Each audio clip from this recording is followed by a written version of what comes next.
But basically, one of the things we talked about was the fact that Saylor had said that this could potentially should be on a higher multiple, because you should be looking at this on an accretion of value to the shareholders, and therefore how much value have I added? I've added, if he did 21 billion over 3 years, he's doing 7 billion a year. So let's say that's 7 billion of earnings. If you put that on a multiplier of PE ratio of 20, then that takes you to 140 billion value market cap. Well, wait a minute. He's chewing through this.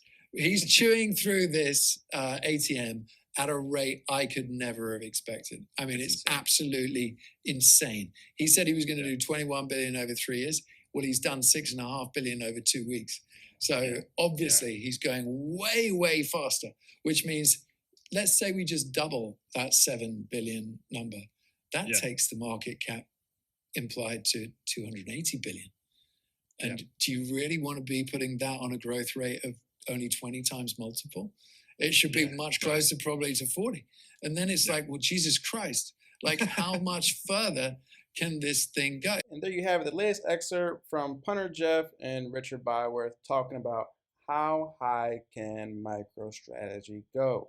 It's been blasting up to the upside, and it seems like there's no pulling back or cooling off. Look at the chart in a little bit, so make sure you watch this video to the end. And we have another excerpt from Saylor. So once again, jam-packed video. Before we get started, make sure you go ahead and smash that like button. And if you haven't subscribed to the channel, show us some love. Real quick, check us out at Bitcoin Bros 101. We have all our e-learning crash courses, Bitcoin Bros cheat sheets for airdrops. And then check this out here, social media links and our premium Patreon pass. Hey guys, sorry for the quick interruption, but if you're interested in trading MicroStrategy, MicroStrategy options, any other stock out there, Bitcoin, Solana, or any other crypto out there, you can now do that on MooMoo. And if you sign up with our affiliate link, which we pin in the comment section, also in the description below, when you sign up and deposit any amount, you're going to receive up to 20 free stocks, and each one of these stocks could be valued at up to $2,000. So make sure to sign up with MooMoo. Go get that free money. Now let's go ahead and get back to the video. As mentioned, if you want some free stocks, here's the link right here. 15 free stocks, each valued up to $2,000.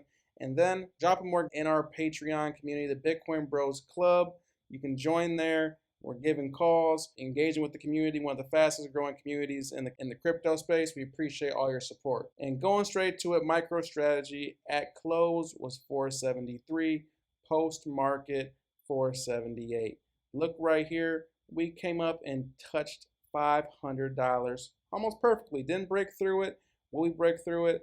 The 20 moving average right now is sitting at around $300. So there's a lot of buy pressure. So we might just trade a little sideways while this catches back up to these candle bodies. So maybe over the next week, we could have a potential micro pullback, fill this gap here potentially, or we could just keep blasting up through, but we will see some pullbacks eventually. It's not just going to go up and to the right, but we are in a secular bull market. So we wouldn't bet against this going down much farther, because as you see, the 20 moving average has acted as a pogo stick once, twice. We haven't came back and tested it. We got to give some time for this to catch back up.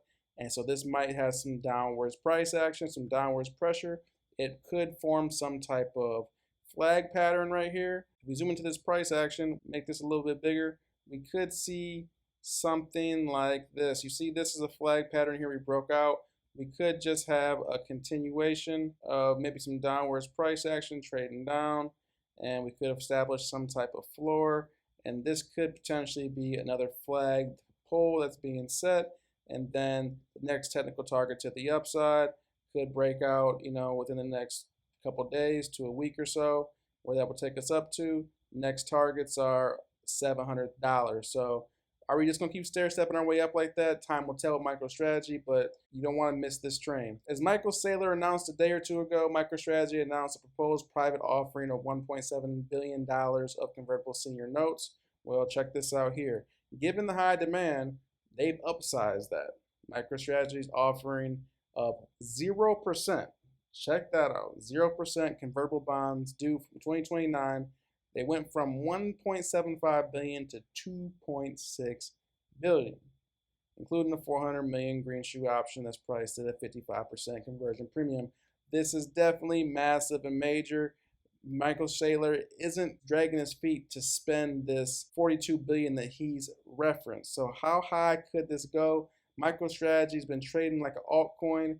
Alts are sort of bleeding. MicroStrategy's blasting off. But we have an excerpt from Michael Saylor we want to show you, so make sure you watch this out. And he's saying what every company should be doing.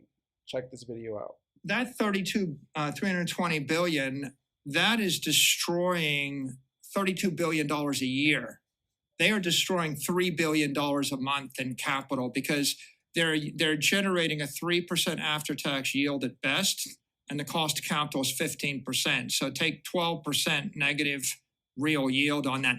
That is the cost. Multiply 325 billion times 12%. That's what the shareholders are paying right now for that. The second point I make is, if you look at Microsoft, for example, 98.5% of the equity value of Microsoft is based on forward expectations of quarterly earnings. And 1.5% of the value of Microsoft is based upon tangible liquid assets. And another way to say it is Microsoft is 144 times levered to their quarterly earnings. If they earn $3 billion a quarter or X billion, whatever the number is a quarter, more than that, I guess, but you multiply it by 144x, right? And if they miss by $1 billion, it's 144 billion where you move. And the reason why operating companies are like that is because the SEC 33 Act and the SEC 40 Act required that operating companies hold no more than 40% of their liquid assets in securities. So normally that's used treasury bills. And treasury bills, as we just showed on that chart, are toxic. It's toxic capital. It's poison. You might as well just inject poison into your veins, right? You're bleeding 10% of your capital a year. So they don't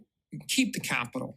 And Bitcoin is a major revolution because starting in 2025, you can account for Bitcoin on fair value basis, which means that Bitcoin is just as good as treasury bills, and it's a commodity. So you can have 100% of your balance sheet in Bitcoin, and what that means is Microsoft, if they just stopped dividending out their cash flow and stopped buying back their stock, and they convert it to a Bitcoin buy, and you crank in like a conservative, like a 21% assumption. Like half their cash flow in Bitcoin, you make $1 trillion over 10 years. You know, you put all your cash into Bitcoin, you make $2 to $4 trillion for the shareholders, right? If Berkshire did that. No, if Microsoft did it. If Berkshire did it, they would make more, right? I mean, they've got if they flipped that, you know, put $300 billion into Bitcoin and grow 21%, you're generating $60 billion a year of investment income. I'm not out there trying to get in the doors to pitch this. I just do it as a public service. I mean, I talk to people like Similar Scientific, you know, where the CEO calls me and says, I want to talk about what you did, explain it. And I'll get inbound calls from people that want to be on a Bitcoin standard, and I'll explain what we did and how we did it. And sometimes I'll brief the board of directors or the officers and directors. Sometimes it's politicians, sometimes it's governors, sometimes it's senators, sometimes it's congressmen, sometimes it's others. I'd be willing to bet you that if I had an hour alone with Buffett in a calm environment, I'd walk out and he would say, this Bitcoin thing's a pretty good idea. Charlie would have liked it. We're going to buy some. Have you made the cold call? I have not. Why not?